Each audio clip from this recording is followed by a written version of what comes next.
धान संग्रह स्वच्छता पंजीकृत जमीर सर्वेक्षण उपग्रह माध्यम फोटो उत्तोलित सर्वेक्षण वर्तमान सुधा राज्य में 25 लाख प्लॉटर सर्वे संपूर्ण होईछि। आउ जांच पर चाषी को दि जाउछि टोकन। ए प्रक्रिया रे अणधान अणकृषि एवं अन्य अंचल को मध्य चिन्हट करा जाउछि, जहा द्वारा धान संग्रह रे स्वच्छता बजाय रखिबा सहित प्रकृत चाषी एथिरे लाभान्वित होई पारिबे। एथिनिमंते राज्य सरकार व्यापक व्यवस्था ग्रहण करिसंती।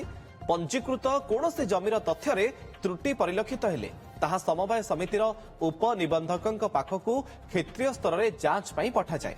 सर्वेक्षणर तथ्य अनुसार 5,46,591 प्लॉट रे धान चाष होइथिबा बेले पाखापाखि 19 लाख प्लॉट रे धान चाष हेउ नथिबा जणा पड़िछि।